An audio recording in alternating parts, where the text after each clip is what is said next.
Welcome to Pixel Fondue's live stream. We've got Warren and Stephen here showing the Channel Chimp plugin today. There's Warren right there. Warren, is it Platt or Pratt? Pratt. Yeah. Pratt, like the actor. Warren That's Pratt. it. Yes. All right, and Stephen, but much more handsome. Much more handsome. Definitely going to be in the definitely going to be competing for the roles there. Yeah. And Dave Stephenson as well. So I think I called you Steve. It's not Steve Davidson. It's Dave Stephenson. My best friend for 6 years called me Steve Davidson. So you're in good company.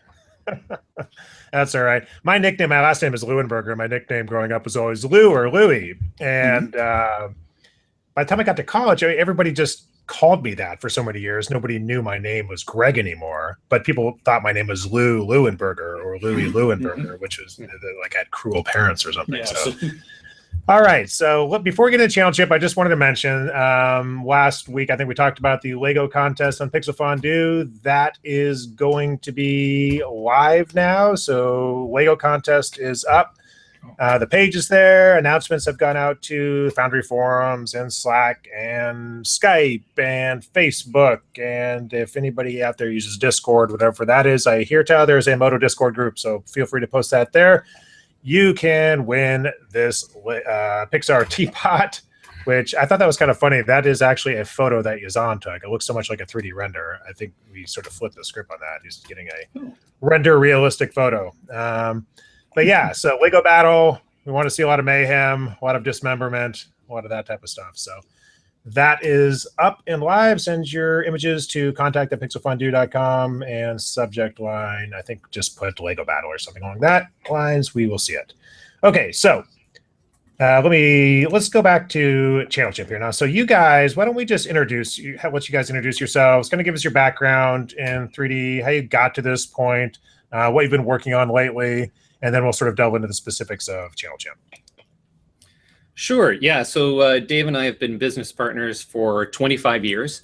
And we started in the early 90s, I think with the first version of the video toaster with Lightwave was really how we started with 3D on the Amigas.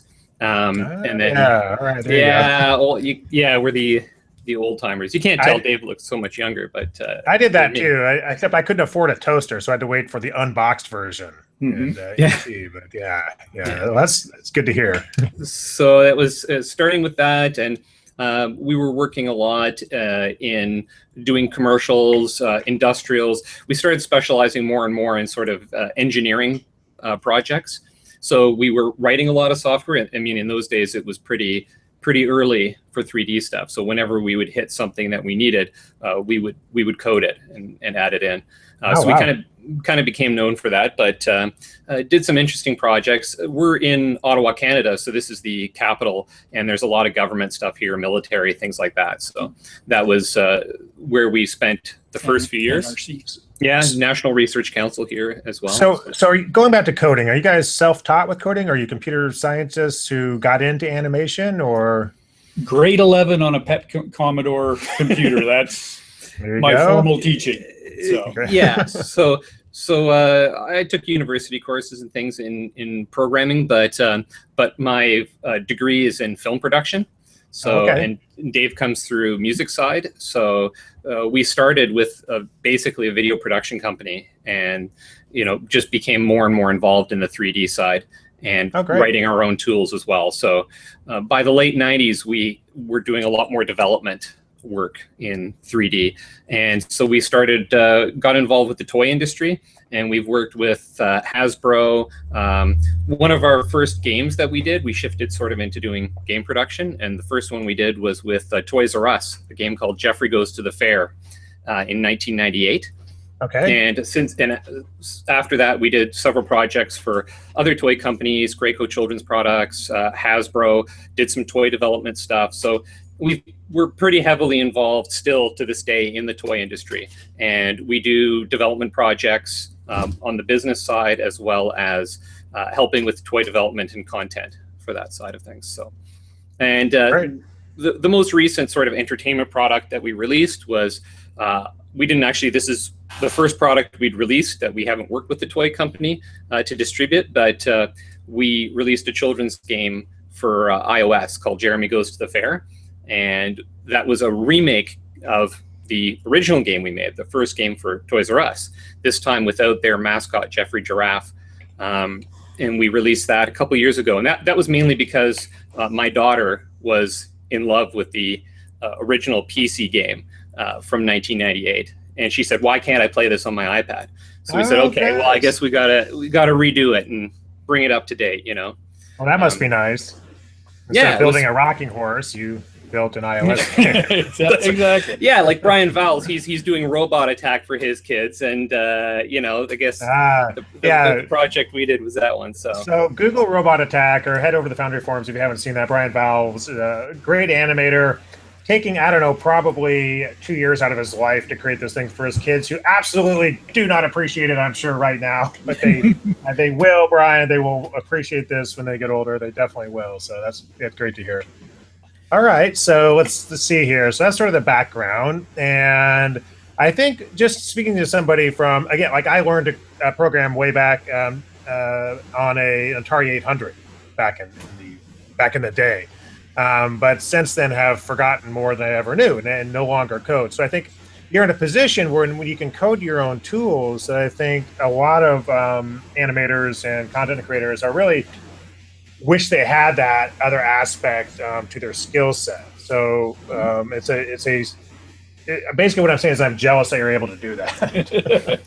And I think it's great. And that's something how, when we're getting into Channel Chimp here, that's sort of how I'm guessing that was born. You needed the tool, and so you created it. Yeah, most of our tool development has come out of a need that we've had through the years. And after we started with Lightwave, we moved to 3D Studio Max in the late 90s and then to Maya. And we used Maya for many years until we started with MODO in, I think, 302. And I've had a lot of people say on the MODO forums, well, you know, MODO is missing this or that, and the grass is always greener on the other side. But I'll tell you, every package we used, whether it was Lightwave or 3D Studio Max or Maya, we ended up writing stuff. We'd find things that we wanted done. And you either have to wait for those to come about or find some way to work around it. And, you know, maybe coming from that era where there was a lot of things that weren't in place that we have in the modern packages. We just got used to when there was a hole, you got to find a workaround or build your own tool. So, you know, we carried that same philosophy into MODO. So when we'd find a problem, we would just, you know, try to tackle it. Figure out a way to solve it. Yeah. No. Yeah. Go ahead. I think the first tool that we did in that regard was in 601, which was when they introduced character animation into MODO. And we were really excited to try to do a character animation project and to use it for that game that I was talking about, the children's game. That was completely animated. All the animation, there's about almost an hour of character animation in that game, as well as all the character animation for the in-game sprites. They were all done completely in MODO. And that was kind of a test we wanted to do. But one of the things that 601 was missing is there was no audio. So you couldn't load audio clips into MODO to try to sync your animations to them. Yeah, that's true. So we wrote at that time a plugin called AudioApe and made it available to the MODO community. And I think that the way we did that one is we made it just, it was a lot of work. So we made it donationware. And it was kind of like Humble Bundle, where people could pick how much money they wanted to give, if anything. And actually, yeah, I like that there. That's the way Eric Sylvain is doing the Lego loader right now. And the way I typically try to think of that is, like, come on, if you use this, like I spend like $3 every day on one of these. I don't even think about it. I just give Starbucks my $3. And then it's gone an hour later. Like if you're using Lego or something, is that worth the coffee? Is that worth the beer? If these guys were here, if Eric was there, would you buy them a coffee or a beer for their appreciation? Yes. So throw in a couple of bucks that way. I think that's a good way of doing it. Yeah, so that's how we did that project, and we had a series of charities that we were supporting with that, so people could decide how much they wanted to donate towards that as well. And it was fun. We were able to bring our wives out to dinner and also donate some good checks to those charities. So, and there's been other stuff that we've done as well, some script material. So if people use, I think a lot of people in the MODO community use the Eteria. I don't know if that's how we pronounce it. Cristobal kits. Is it Eteria? I'd say Eteria. Yeah, I don't know. I'll have to ask Cristobal. Yeah.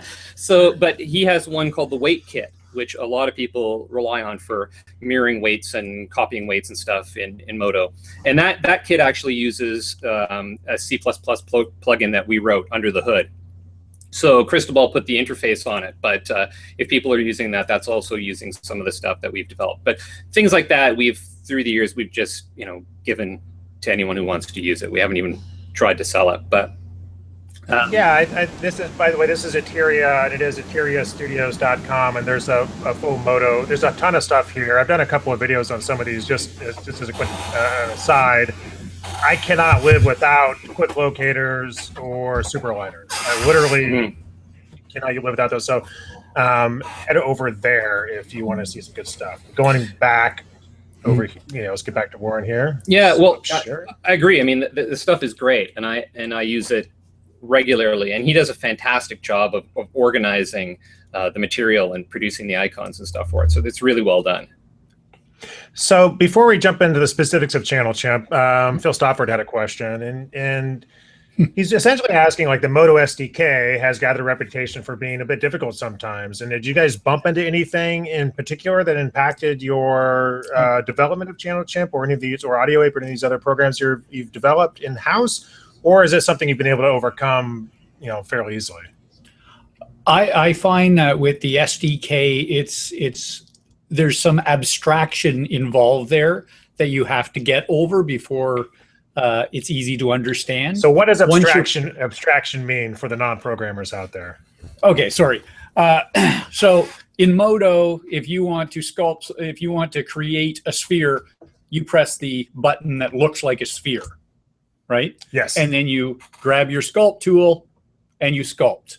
With the SDK, you can't just say create a sphere.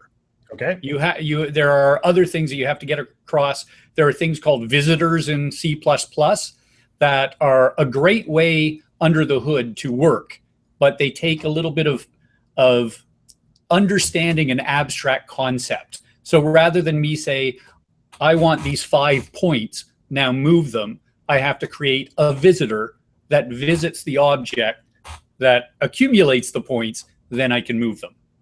So anyway. Yeah, so it may be a little different than other SDKs, but maybe it's a little more elegant from a programming standpoint. Once you understand from a programming point, once you understand it, it's extremely flexible. And I think the Nexus engine under the hood in MODO is great. It's kind of like your Lego battle project right now. I always look at it as the Nexus engine seems to be a lot of little Lego bricks that you can build anything you want to. But in order to build a giant T-Rex in Lego takes a lot of forethought and planning. Right? Yeah, it's funny. Like I many years ago, when I think MODO 101 had just come out, and I went up to Luxology at the time, up in San Francisco, and had lunch with Brad and some of those guys. I had put out some tutorials and met those guys.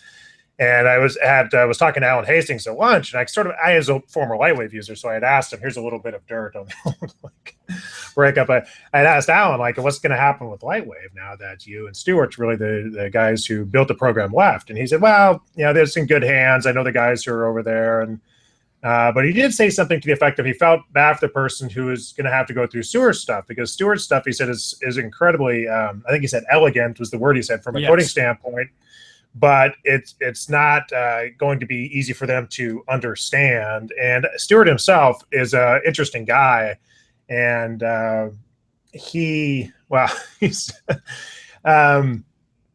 anyway, you can see his mind working in a certain way. I know Stuart this is a guy who builds robots in his garages, and I think has invented a handful of computer languages himself. Mm-hmm. So he's coming from this from a on the silicon standpoint, I'm guessing. Yeah, I agree. It's very elegant. Now that I understand the SDK, I love it. Yeah. Well, that's good to hear. Okay, so Phil, there's your question. All right, well, let's see. Warren, why don't we jump into Channel Chimp a little bit? Channel Chimp was released, a couple weeks ago officially? Yeah, I think it was about 2 weeks ago. 2 weeks ago. And just if you want to follow along, you want to jump over here while you're listening to it, It is on the Foundry site right now. So if you jump over to the Foundry site, we'll put this link up on the YouTube channel once this gets up there, as well as Pixel Fondue blog. But I think you have to navigate down through add-on, like MODO and then add-ons, correctly, to get to Channel Chimp. That's right. Yeah, I think this is our website that we have for it, which is at apptastic-games.com. Yeah. Correct. So we show, and then we have all the tutorial videos. We have a whole series of tutorial videos to help people get up to speed quickly on doing stuff in Channel Chimp. And we're just about to release some new project videos. And the project videos are going to be focused on how to accomplish different workflow tasks in MODO. And we're going to be providing assemblies and things to make it really easy for people to get up and running. But yeah, on the Foundry site, you have to choose MODO and then go to the add-ons section and then select it from the add-ons. Right. And I think also if people in MODO still have their, the launcher screen when MODO starts up, there's the startup screen. Sure, startup. There's like a little startup section that has tips and things, and there's a direct link to Channel Chimp there on that screen if people are seeing that when they launch MODO. Oh, okay, so here it is. Let me show this again, just to make sure we're all on the same page here. So this is go to MODO and then add-ons. You'll see the add-ons here.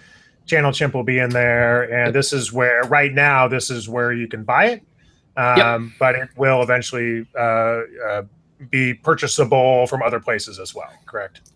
Yeah, and the thing about to take note of here is it's showing the price as $199, but we actually have it on sale right now. And for some reason, they don't show the sale price until you actually put it in the cart. So so you will get a 25% discount when it goes into the cart. The sale was actually supposed to end on Friday, but because we knew we were doing this with you today for Pixel Fondue, we wanted the folks watching this to still have the chance at the sale price. So we've asked to extend that for this week so that people can still get a chance after watching this to get it at the sale price. Great, and we will again put all the links down there. So in a nutshell, tell us what Channel Chimp is and what workflows it accomplished for you that you were aiming for when you first created it. Sure. So one of the big things is to be able to use external devices to control MODO. Is it in a nutshell? And that covers several workflows that we think are really cool additions to MODO. So, for example, you can use now joysticks, like a PlayStation joystick or an Xbox joystick, to drive things around in MODO and create animations incredibly quickly. You could puppeteer characters. We support MIDI devices, so things like keyboards, and there's a ton of MIDI controllers out there that work really well that have faders and buttons and stuff on them. And probably one of the most interesting categories is we also support touchscreen devices, so phones, tablets, so Android, iOS devices. You can create your own custom interfaces to control MODO. So you can create with the touchscreens. Essentially, you can create any sort of custom interface you want and interface those events, button pushes, sliders, with channels in MODO. Correct? Yep, that's exactly it. So Channel Chimp I'm paraphrasing here, but it's essentially a couple of things. One, it's an external program that can listen for inputs on devices, whether it's a joystick or a touchscreen or a MIDI slider, and a plugin inside of MODO that is sucking in all that input information and applying it to channels on your items in MODO. Is that a decent description? That's absolutely correct, yeah. Okay. So we've made it very, very easy with the program to set up that communication, basically. And going back to what we were talking about the SDK and Stuart, one of the things that I thought was really cool and attracted me to MODO when I first tried it was, as Dave said, that it's got this kind of Lego building block philosophy to MODO, where when you look at the tool pipe, a lot of the tools that we see that in other programs are a kind of a monolithic thing that they've written, in MODO are made up of these pieces. So you create a bend by putting a rotation plus a fall off plus an action center. And you can create your own tools already in MODO from all these pieces. And what was so cool in MODO is you say, okay, a fall off, once you understand that, when the realization hit me that I can paint and use a fall off, I can weight and use the same fall off, I can deform things and use that fall off. That's where I think Stuart's brilliance in the design, the architecture of MODO really comes through. And that carries through all of MODO. So the channels in MODO, more so than I think almost any DCC, maybe with exceptions like Houdini, but everything, almost every channel in MODO is exposed and is part of this building block structure. So it means that with Channel Chimp and the combination of MODO, because of the way MODO is designed, we can tie into just about anything. So if you see a channel in MODO and you say, oh, I wish I could, use this fader to turn this light brighter, to control the light brightness. Well, you can't. It's like 2 seconds. You can add that channel to, whether it's a slider that you put on your, phone interface, or whether it's a MIDI slider, or whether it's a joystick, and you say, here's a channel in MODO. I'd like to control color. I wish I could. You can. Once Channel Chimp is listening to a device, whether it's a joystick or a slider, let's just say a slider, once it's listening to a device and feeding that information to MODO, it's very simple to, and we could show the interface here in a second, but there's, like I said, there'll be videos that we'll link to that can show this in a little bit better than a live stream could. But once that information is coming into Channel Chimp, it can send that to MODO. You may want to put some limits on it, like if you're doing a slider, you may want to put that at 0 and 1 or -1 and 1 or whatever it is. Yep. And that can be applied to anything in MODO. So, I mean, and it's true, when you say anything, you could set the frame range on 2 sliders if you want to. Yeah. Anything in the scene that's a channel, which is just about anything in MODO is a channel, can be controlled externally by a device as long as that can be read.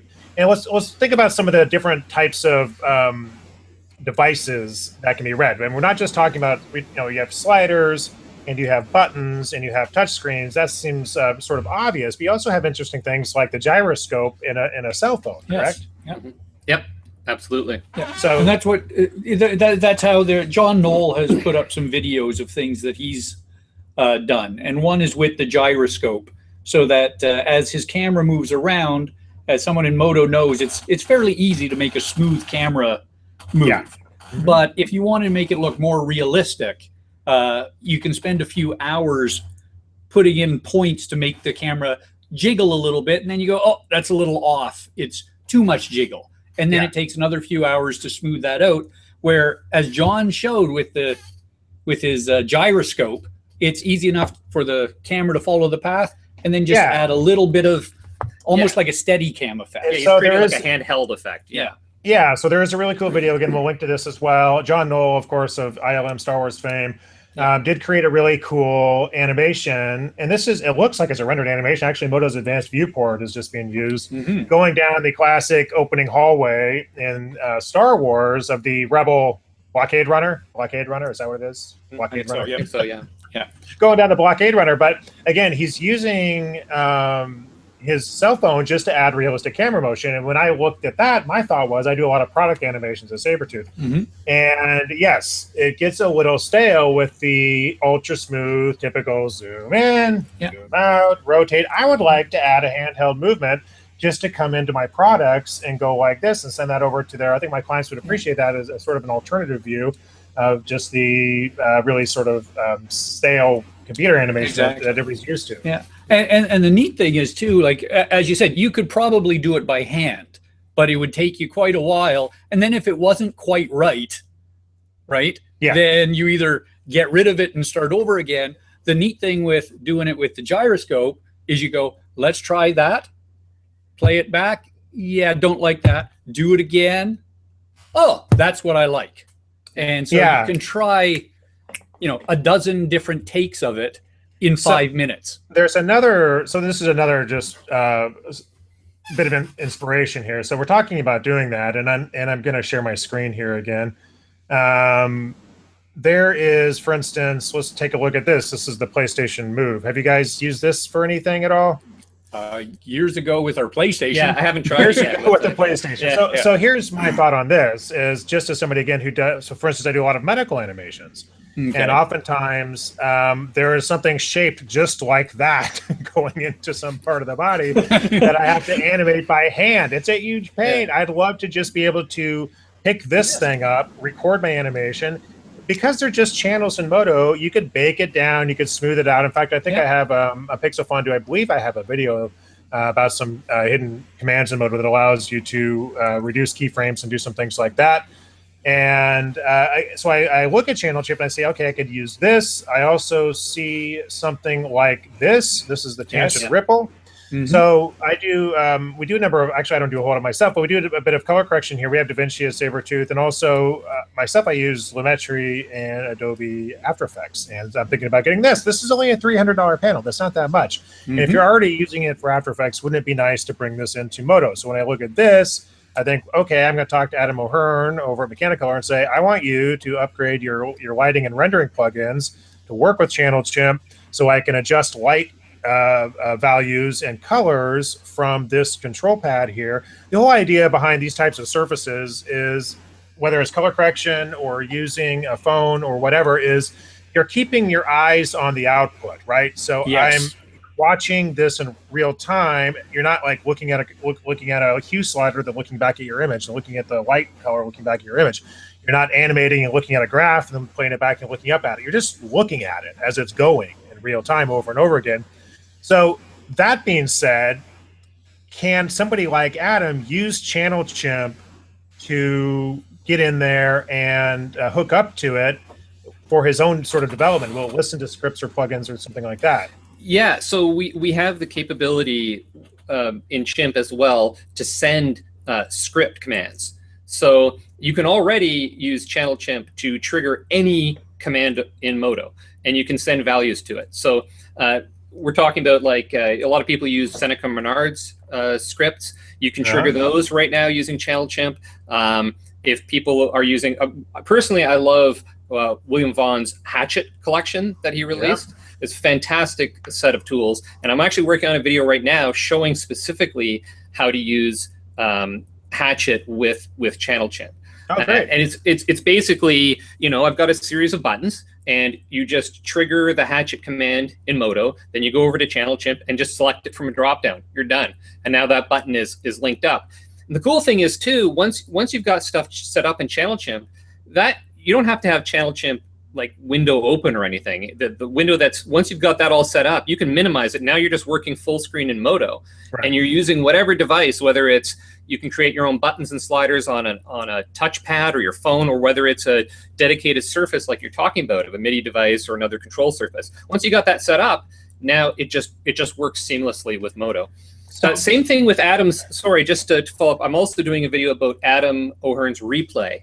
Which is also incredibly cool. The great thing I love about that is you can turn any sequence of things you want to do in MODO, record them, and turn them into a script. So, you know, in the video that I'm working on right now to show, which should be released, I think, tomorrow, you know, I'm doing a whole series of steps, turn that into one object, and I can attach it to something in Channel Chimp. And now every time I want that, you know, something that would take you 20 or 30 steps in MODO, I hit one button, done, and I have that from then on. Yeah, so Replay, if you don't know what Replay is, it's sort of like a super macro recorder, and you can go in and record it. You just go through your steps in MODO, whatever you want to do. It's all showing up live in the recorder. Then you can go in and edit that, or cut parts in and out, or get rid of dialog boxes and save it as a Python script if you want to, or just a macro. And hooking that up to Channel Chimp, you can attach any, not just any command in MODO or any channel in MODO, but any sequence of commands in MODO to an external button or whatever like that. So if you're maybe doing, for instance, you may be doing like a live show or something like that, and you have a whole sequence of commands that you want to attach to just one external button, like a control center, you can do that via Channel Chimp and not have to mouse around in MODO like crazy, like trying to do something live. Right. Yeah, and even for just standard modeling, like one of the things that I often want to do is, because if I'm working with something like Mesh Fusion, then everything has to be basically a sub-D, you know, shapes, objects that we want to work with, meshes. So one of the things that I often want to do is have sub-D Mesh Fusion compatible cubes. And, you know, I can set that up by creating a cube, beveling it, subdividing it a certain amount. You could also do that procedurally. And then usually I get it to rest on the ground or whatever I want to do. So I can take all those steps and then just attach it to a single command going forward. And what a lot of people do right now is if they set up any kind of sequence of stuff in MODO, you've got to either go and type the script in or try to attach it to a quick key or something if you want that to be something you can trigger efficiently. And as you know, I mean, there's not a lot of empty quick keys available in MODO. I mean, there's very, very few left on the keyboard unless you're going to start blowing away some of the default. There is not, and people get very protective of those. Don't mess with I know. So exactly, and then when you're watching it, you start going, oh man, where am I going to put these commands? And if you blow stuff away, then you're watching tutorials or something later, and you realize, oh, I got rid of that command. So it gets really messy. And so basically, when you use these external devices, it's like having, especially if you use something like a tablet, where you can have pages of your own controls.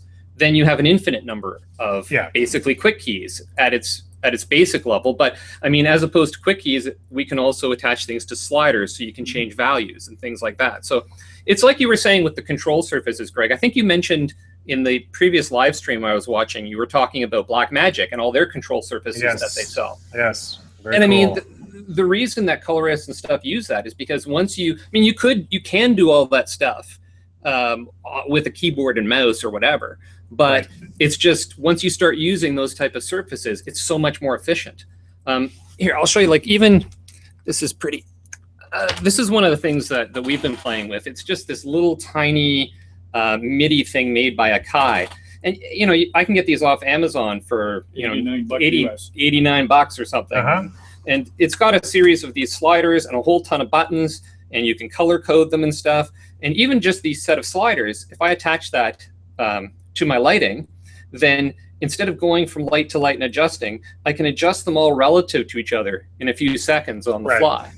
So, you know, once I start using this, if I don't have this at home and I'm just using MODO, I find myself reaching for it to do things. Yeah, there is a bit of muscle memory, and I do look forward to something like that with lighting, because doing this while you're doing your lighting and color is more efficient than doing this, like looking at the thing, looking at the thing, looking at the thing.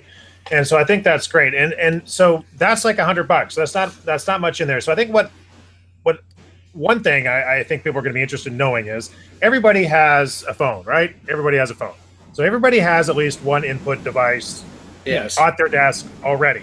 So if I get Channel Chimp, are there some assemblies there, or will there be some there that I could pretty much install the software, do the 20-minute gist of how it works, and start getting something with my phone? Like, is there a quick way to do that without feeling like this is too complicated, I don't know how to do this? Yeah, absolutely. That's what we're working on right now. We've got the Chimp out there ready to go with the projects that we're posting to our website. There's going to be also files you can download, assemblies that you can just drag in. One thing that Warren did just the other day was to make an assembly so that for the camera movement. And so it was very, very simple. You load up the Channel Chimp project now, drag in the assembly, and it creates a camera for you. You move it around. Basically, because people were asking me about the John Knoll video and how they would do it. So I just turned it into an assembly. So it's literally drag, drop, load your project in Chimp, and grab your phone, and now you can do the same thing. And it's 10 seconds, and now you can create. And that's what we're looking at doing right now. Is we're looking for the phones and tablets, creating a lighting setup. So I think that's key. Yeah. Yes, that's all you have to do is open it up, drag the assembly. It will be listening to your scene, so it'll enumerate the lights. It will know what kind of lights they are. So if it's a spotlight, the cone angle can change, all of the different brightnesses, things like that. Okay. So that's what we're looking for, input of how people use the lighting, since it's very broad. You can do it so many different ways. Simplifying that, right? So it may actually behoove you guys to maybe even just start a thread, if you haven't already, on the Foundry forums, examples of Channel Chimps, assemblies you can download.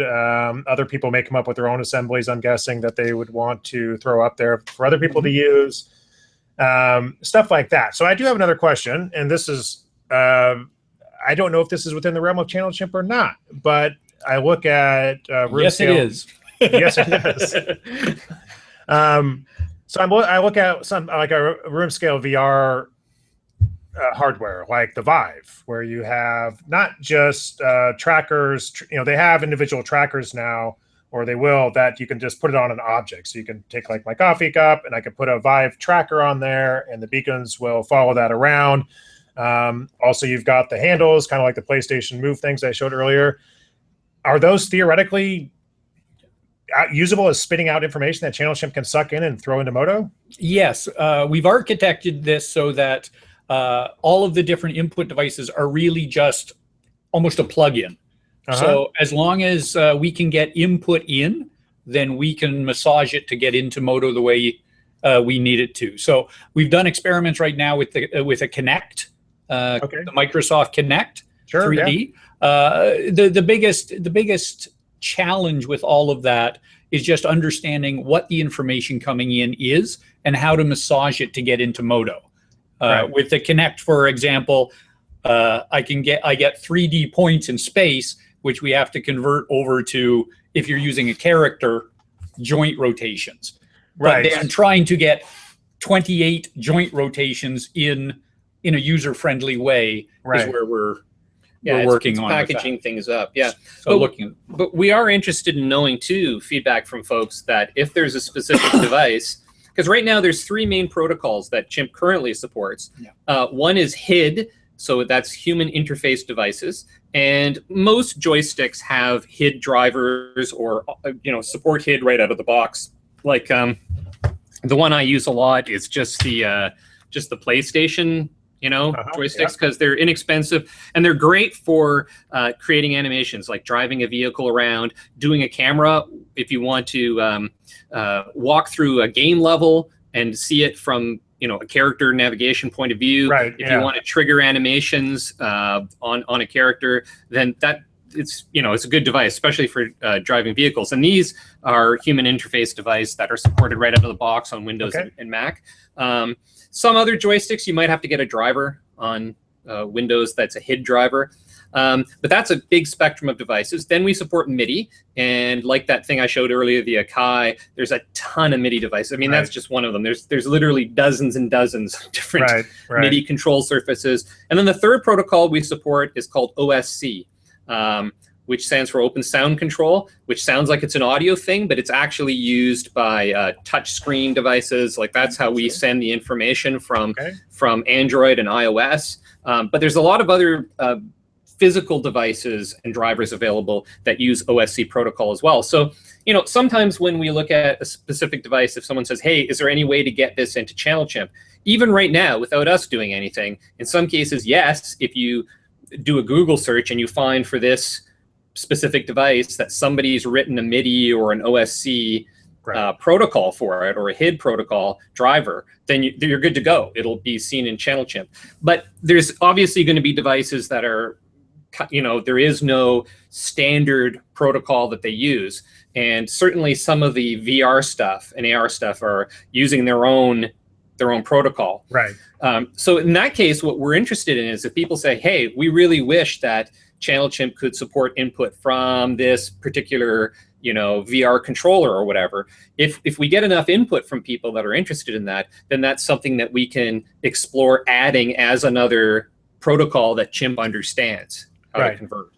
But that just means we have to write that kind of filter to understand how that information is you would have to get in there and write that. So there's anything that supports those protocols you currently support, Chimp's going to see the input, and then it's just a matter of hooking that up to channels in MODO.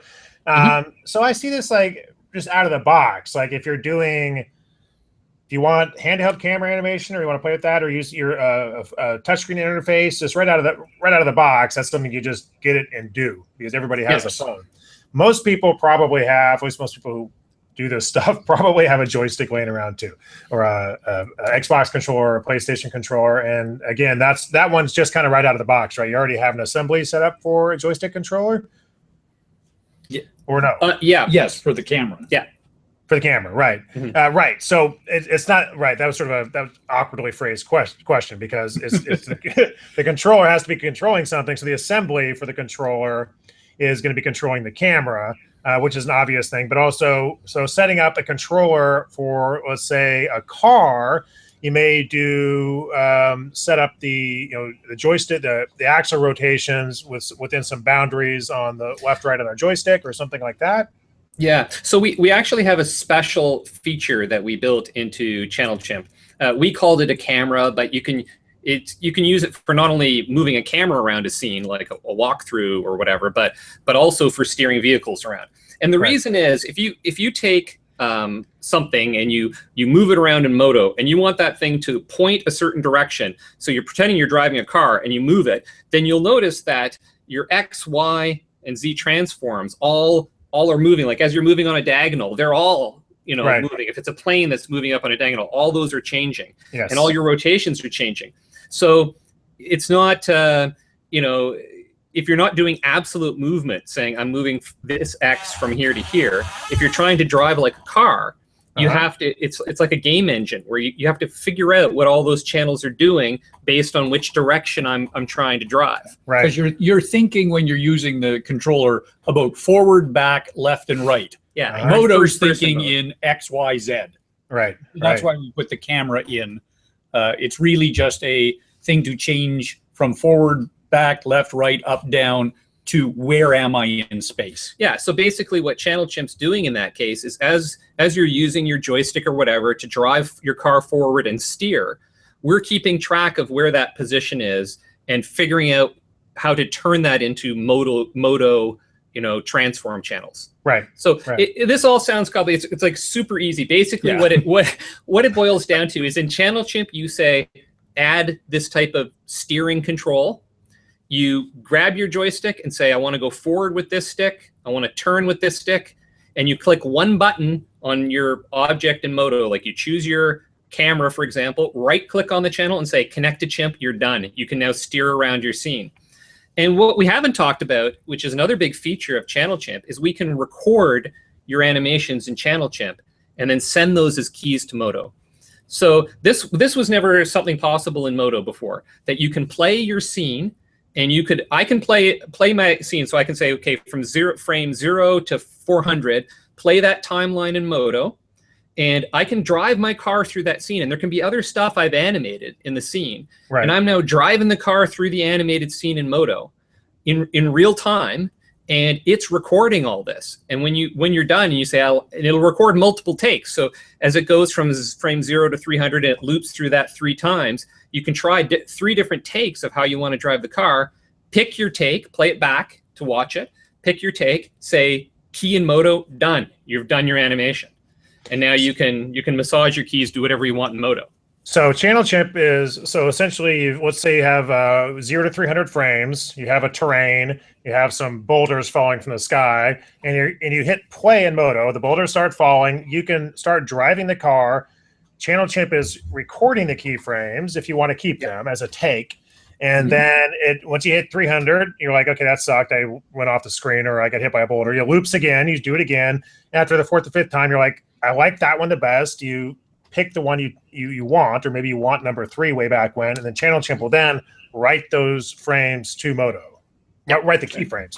That's right. And you can play back each take without writing the keyframes also.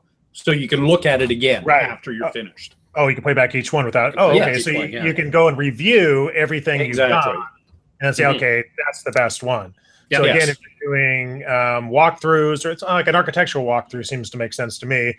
If you want to, walk through with your controller or do something like that, you can do multiple ones, and then maybe you do different directions, or you try different, see which one looks the best. Or if you're doing product renders, you do camera movements. Then you just pick the one you like the best and sends that to MODO, and then you're done. Okay. Yeah. Very cool. And all right. So the recording that's done is actually held in a buffer in Channel Chimp.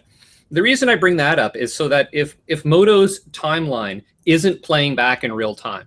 So sometimes, if you check in MODO, you're going actually 8 frames a second or something. What's happening is because we're holding the recordings, the keys temporarily in our external program, and that external program is running at high, very high frame rate of the incoming information. It means that when you send your keys, even if MODO was stuttering, or even if those boulders made your frame rate drop, your animation is at the full smooth frame rate. So you're sampling the input data at a very high frame rate, probably higher than 30 frames per second or whatever. Right. And even if MODO's lagging, you're still capturing really clean data that you can feed back into MODO. Exactly. So, right. Okay. I mean, honestly, this just seems like this is one of those programs that over time, as it starts, the assemblies for more devices and come out and people start coming up with creative ways to use it. It seems like you could even come up with like standard car assemblies where you could just almost reshape the assembly, the locators to fit your vehicle and adjust the data that way, and then apply parent mesh geometry to that, something like that, like sort of a standard car chassis. I'm guessing you could do something like that, correct? Yeah. Yeah. And so I see this stuff there, and it will start to come out. I just feel like this is one of those things that every 3D program needs. And I'm guessing it's also one of those things that once you use it, you never want to be without it again. So Dave is smiling right now as you say that, because he's just been working on a vehicle assembly like that. So to make that smoother, So I've got one. Drones. Oh yeah.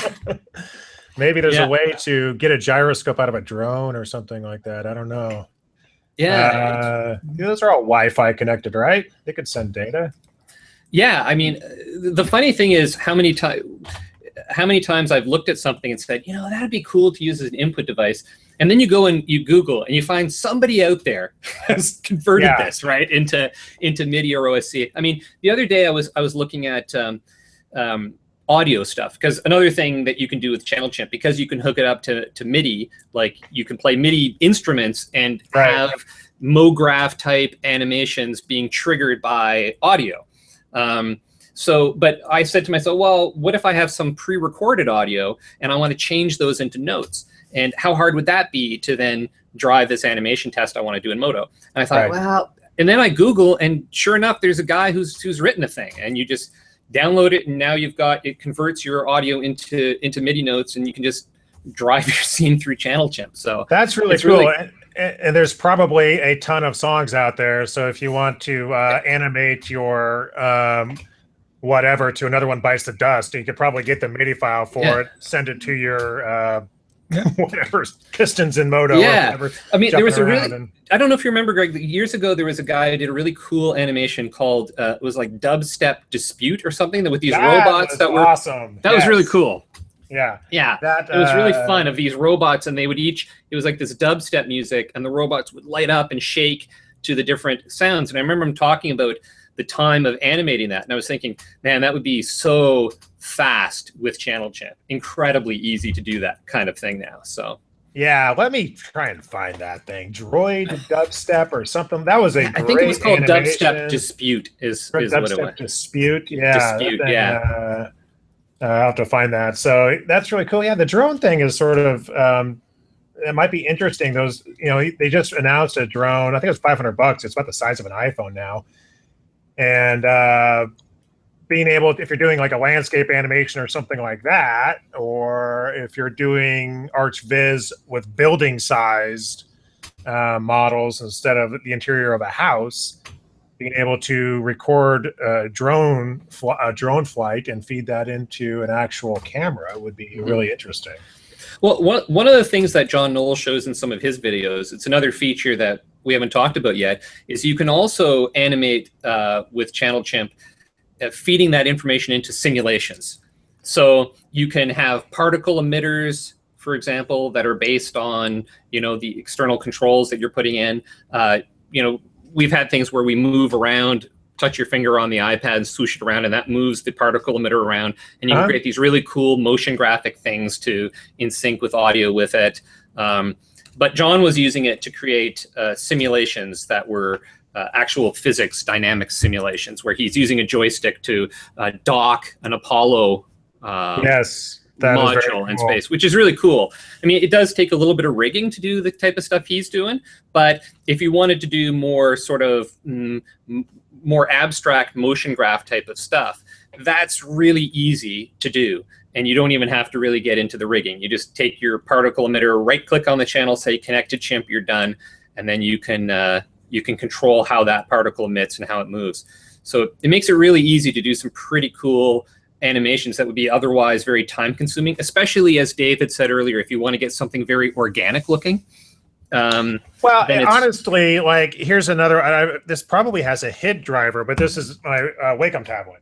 And, you know, just drawing out a 2D animation, let's say I want to sketch out just some particles, you know, particle emitters or something flying by. I don't want to keyframe here, keyframe here, keyframe here, keyframe here to get that motion. I just want to draw it out. Yeah. That's probably something you just do as channel chip, right? You can just swoosh something around. Like that's what I was saying on the iPad. We have a little test, and that's a project I should post.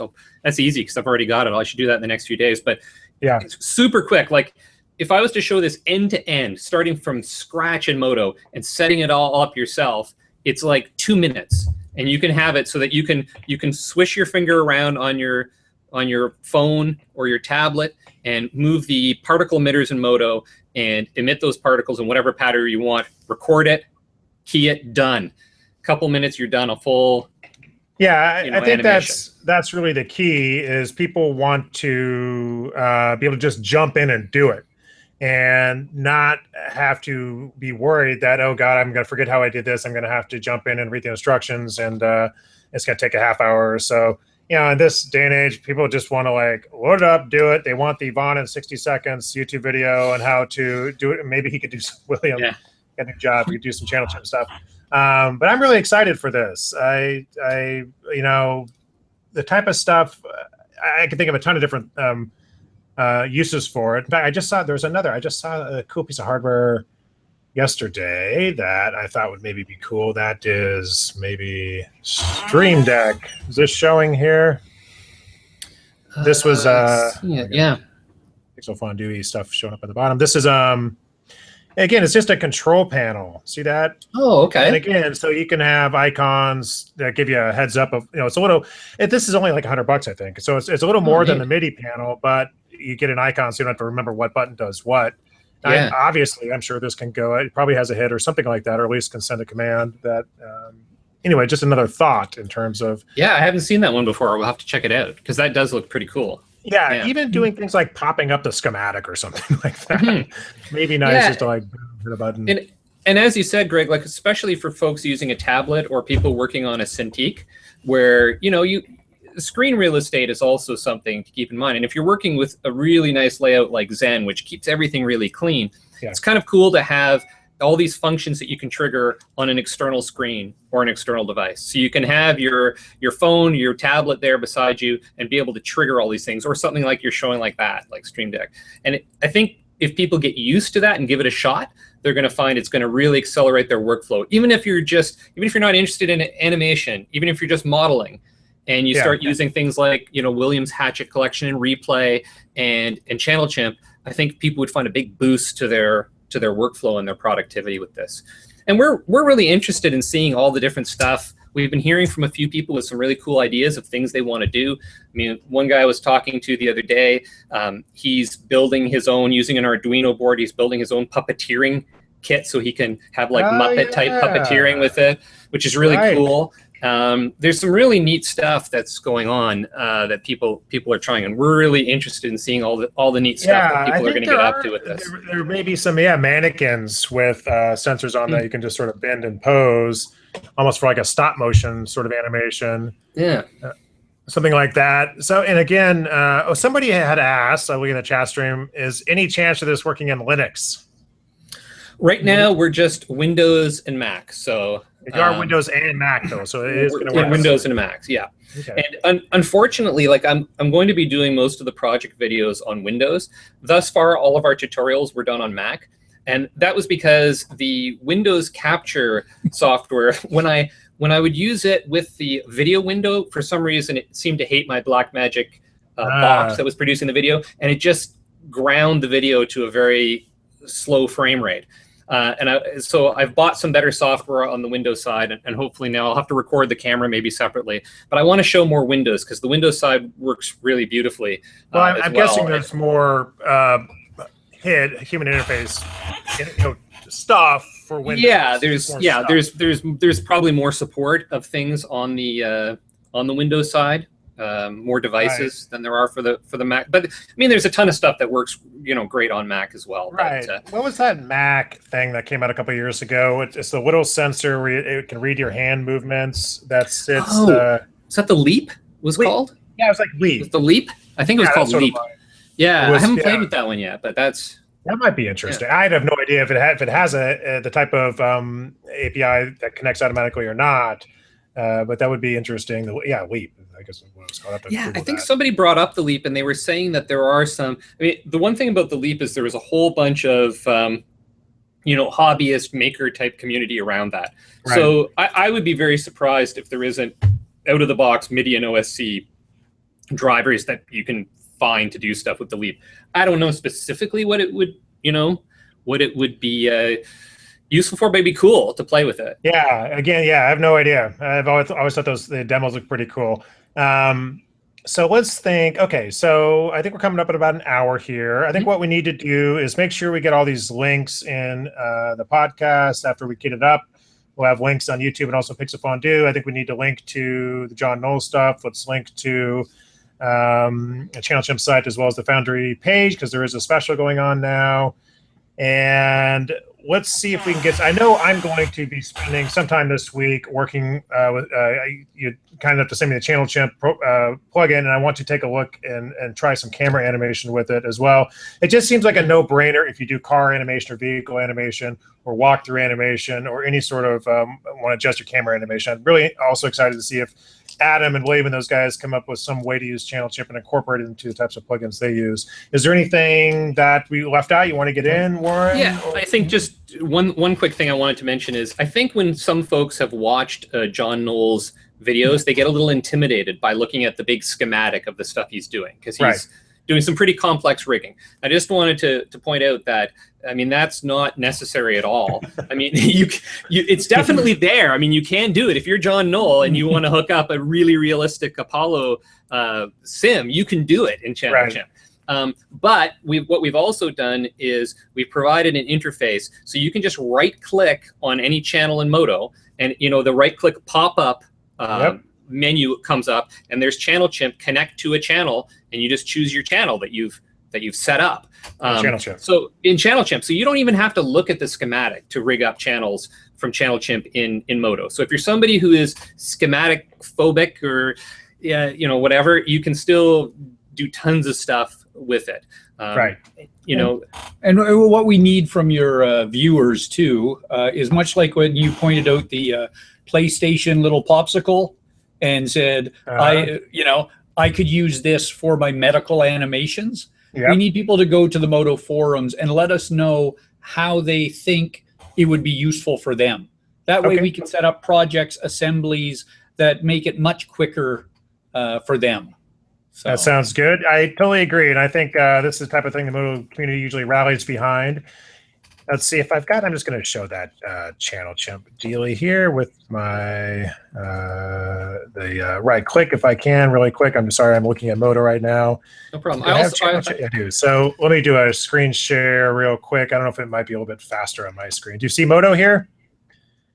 And this is, so I got a cube here and I have position X. If I want to connect this channel to Channel Chimp, I could just go right click and go down to connect to Chimp.